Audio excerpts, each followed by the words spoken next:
Peace and harmony here, coming to you. How to heal from a psychopathic relationship. We have heard about some of the infamous violent psychopaths, John Wayne Gacy, serial killers, some of the other criminals that we hear about, oftentimes related to violent crimes. What most people don't realize is that there are corporate psychopaths, everyday highly functioning people in society, charming, good-looking, charismatic, always have a fabulous smile, highly intelligent, super friendly with everybody. What a nice person, what a nice guy, what a nice gal.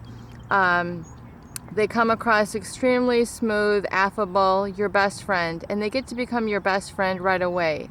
Yet, they seem to have certain different characteristics about them, something that seems a little bit off.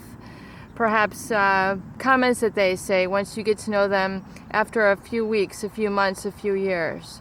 You notice that you look over to them and there's a different aura, a different feeling that's coming about them other than what you've seen in their everyday persona, either at work or, God forbid, if you've been married to one, you see a whole nother side of them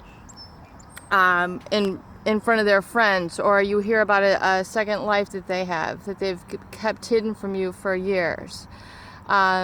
These people can integrate and blend into society. In fact, it's determined that 1 in 25 people are psychopathic. Robert Hare, Dr. Hare, is a leading diagnostician in the field of psychopathy, and he came up with a questionnaire to determine whether someone was a psychopath. But once you've encountered this type of person, there's really sometimes such devastation that it becomes very difficult to go on with your own life and become a functioning, happy, healthy human being. Number one oftentimes has to do with some of the manipulative, exploitative techniques that they use in terms of gaslighting, brainwashing, love bombing, a whole host of other manipulative techniques that are designed to really kind of derail your central nervous system and get them under your control without your knowledge. In fact, Adolf Hitler is one of the leading psychopaths, and look at how many people he made them violate their very own human standards to go and commit genocide. He is also one of the most famous psychopaths. However, what I want to look at today is with you is that the fact that some of these people can be very well integrated into society, and we find that oftentimes we've become a victim to them, and upon learning certain things about them, or we expose them, essentially, is the term that's used to a psychopath. Well, in other videos, I'm going to be going into a little bit more of the psychopathic traits. Number one, you just need to know is that they are completely void of a conscience. They have no sense of conscious morality to them. They do not have a sense of right and wrong. They do not have a sense of guilt. They will do whatever they want. Hence the person who can kill multiple times and not really feel very bad about it. They just completely lack empathy or any sort of humanity. They lack a heart. And when they discover this about themselves, they really tend to feel that they really have a leg up on people, that they really are quite intelligent, and they realize that they have this quote-unquote gift when they turn 16, 17, 18, 19, and they're able to really do other things that most people would prevent themselves from doing because they would feel immoral about it.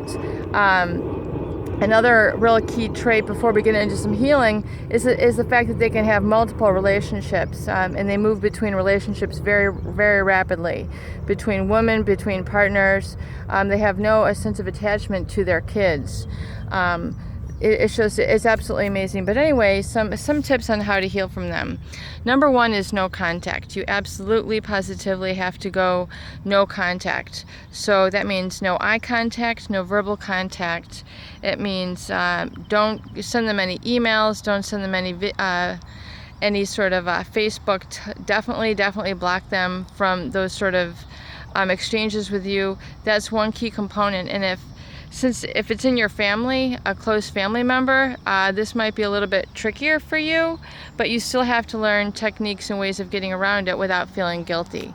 In fact, that's one thing that I find it stops most people, is that they feel guilty about severing those ties. And you absolutely positively need to get out of that brainwash mentality and start making those steps out from them. It's that really, I would say it's almost an addiction that they create within you that keeps you in that dependent brainwash mode.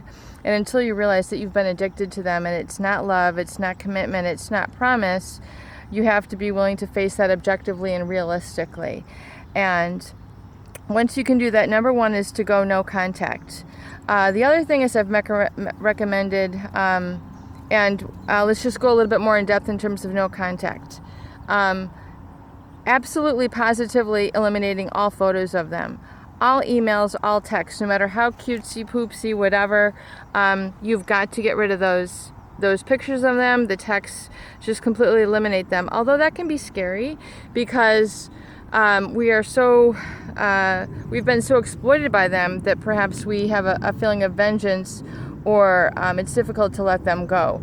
You absolutely positively will benefit and slowly start to heal and become empowered once you start to let go of them. And unequivocally, it might not feel very natural to you to do these things. You might want to hold on to a little piece of them, a note, a little reminder. Maybe if you keep something, keep it as a reminder of how abused you've been, to never, ever, ever go back again, and don't let them weaken you. They will use all their charm, their sophisticated, manipulative techniques to get back into your life. Realize and recognize that that's going to happen, and be prepared to completely disarm or not even contact them whatsoever. So absolutely positively no contact in all ways, shapes, and form. Number two is coming back and getting to know yourself and your wonderful human qualities for what you are, that they never revealed or reflected back to you. In fact, that's the very reason why they were attracted to you, is because you're such a kind, loving person. You don't see the bad in people, and that's one character that they do not possess. So they were trying to basically soul suck those qualities from you. So one thing you need to do is just reflect on those very wonderful qualities, beautiful qualities within yourself, and begin to see yourself as the strong, independent person that you are. And step three is create affirmations for yourself. I am wonderful. I am lovable. I am magnificent. I am a great partner. I am a great mother. I am a great friend. I am a great cook. I am a great writer. All these different characteristics that make you, you have to reaffirm those and begin to self-care. Get out of the spiral of feeling depressed and your energy zapped. If you're feeling, my next recommendation for you would be to also to join a blog community. Lisa E. Scott, It's All About Him, is a wonderful community to join. They've got wonderful supportive members there, and perhaps you might want to read her book. Her book is called It's All About Him, which is focusing on narcissistic, but it can also transfer over to the Psychopath, which is almost like another step further or in-depth. Psychopathy is like a narcissist, but on steroids, or even at the next level in terms of their lack of empathy and what they will do to get themselves ahead. Next step I would recommend is to, of course, to learn a little bit about them through those books and become educated. And then, once again, just to surely protect yourself from their relationship or that type of person in the future. And also find others who have, I would say, find a good community of people who have been through this experience. There's other online forums, but really, unless you've really encountered a psychopath, people don't really know the extent of the hurt and damage that they can do, as they really enjoy seeing other people suffer. For some reason, it gets them juiced. So you need to, of course, then relate to, see if you can, even start a support group for others who have been through that. Next step I would recommend for you is to really work on your independence and developing some new talent or gift out of yourself that doesn't involve trying to just attract other sort of toxic people in your life, because once you've had that occur, we have to realize and really look within and see what was it within us that attracted that in the first place, and go through that self-examination. So the education tool and also the self-development tool, bringing out a new talent in yourself.